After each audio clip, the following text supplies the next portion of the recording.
Sir, Congress के downfall की बात तो की, लेकिन बीजेपी की राइज की भी बात करते हैं।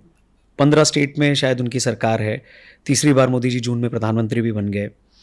उनके राइज को आप कैसे देखते हैं पार्टी की? कांग्रेस तो कहती है कि बीजेपी ईवीएम में छेड़खानी करती है, सो इस इल्ज़ाम को कैसे देखते हैं और बीजेपी की राइज को कैसे देखते हैं? ये उत्तर सत्य का युग है, सोशल मीडिया का युग है, पार्टियां भी वही कर रही हैं।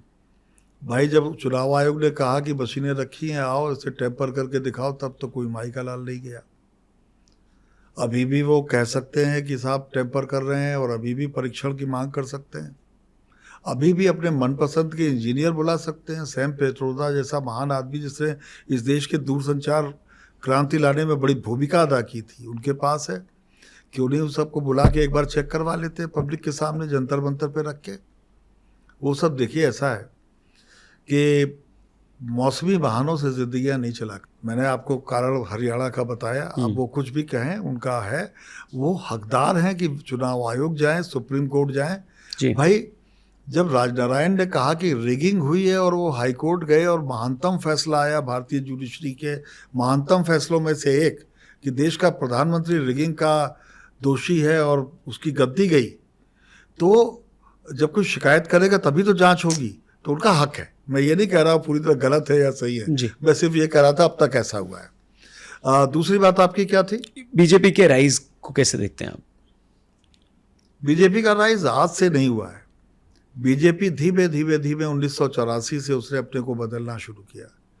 बीजेपी के साथ एक बड़ी गजब की चीज है। एक समय जब था जब अटल जी और आडवाणी जी जूनियर नेता थे और लोग थे, फिर अटल और आडवाणी का युग आया।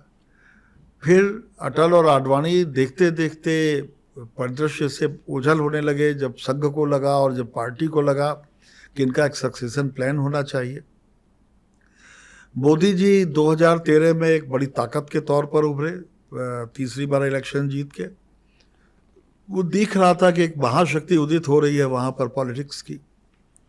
मोदी जी की राजनीति के 3-4 तरीके हैं। पहला, उनकी एडमिनिस्ट्रेटिव क्षमता। मैं आज आपको एक उदाहरण दे रहा हूँ। मोदी जी एक बार कहीं किसी जगह से लौटकर आए अहमदाबाद वापस, जब वो वहाँ के मुख्यमंत्री थे जी, और उन्होंने उस समय उनके चीफ सेक्रेटरी थे कोई मिस्टर राजगोपाल। उनसे पूछा कि आपने किस ताल्लुका से अपना प्रोबेशन शुरू किया था? तो उन्होंने बताया कि मैंने उस ताल्लुका से शुरू किया था। तो उन्होंने कहा, भाई वहीं से तो मैं आ रहा हूँ। अब मुझे मालूम नहीं मोदी जी जानते थे कि नहीं उस ताल्लुका से शुरू किया था, लेकिन ताल्लुका तो वहीं रह गया और आप चीफ सेक्रेटरी हो गए, तो क्यों नहीं आप उसको गोद ले लेते? ताल्लुका में जो हमारे व्यूअर और लिसनर नहीं समझते, उत्तर भारत के ताल्लुका तहसील को कहते हैं।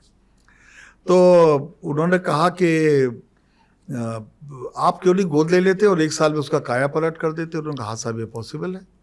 उन्होंने अपने सारे सेक्रेटरीज मोदी जी ने उसी दिन बुलाए और कहा, जिन जिन ताल्लुकाओं से आपने शुरू किया था उन सबको बदलिए 1 साल में, उनको गोद लीजिए।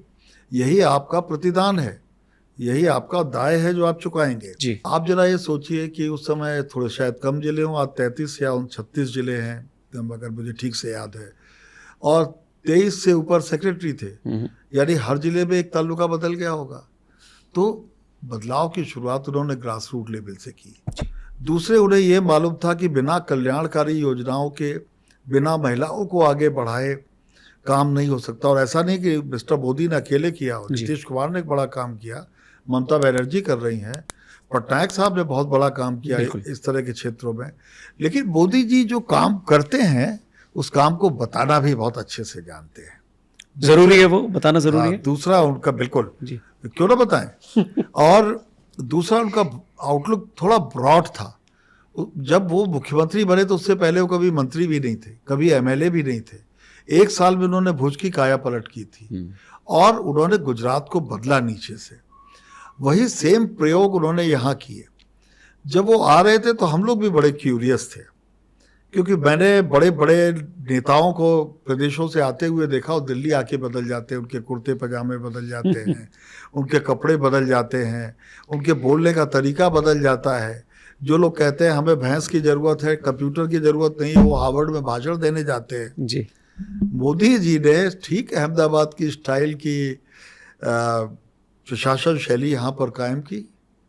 और अब आप कह सकते हैं कि नॉर्थ और साउथ ब्लॉक में एक छोटा अहमदाबाद स्टाइल प्रशासन चलता है। लेकिन अगर आप देखिए तो कोरोना में जिस तरह घर घर अनाज पहुंचाया गया, जी, जिस तरह कश्मीर के दूरस्थ इलाकों में वैक्सीन पहुंचाई गई, जिस तरह आज तक बहुत से लोगों को अनाज दिया जा रहा है, तो जो लोअर स्ट्राटा है वो धीमे धीमे मिडिल क्लास में शिफ्ट हो रहा है। जी, हम 2000 से ऊपर की अगर इकोनॉमी हो गए हैं प्रति व्यक्ति की, तो मार्केट में पैसा आ रहा है और आप अपने शेयर बाजार देख लीजिए, वो फलीभूत हो रहे हैं। हम सब के जो छोटे मोटे पीएफ वगैरह के अकाउंट है, ज़्यादा पैसे दे रहे हैं। तो मोदी जी इस चीज़ को समझते हैं, जी, तो उनका एक लार्जर पर्सपेक्टिव है। वो अपने टारगेट एरिया को भूलते नहीं है। जैसे आपका नाम टीआरपी है, तो उनका नाम वोटर है, उनका जो टारगेट एरिया है, बिल्कुल। वो उसको भूलते नहीं है कभी भी।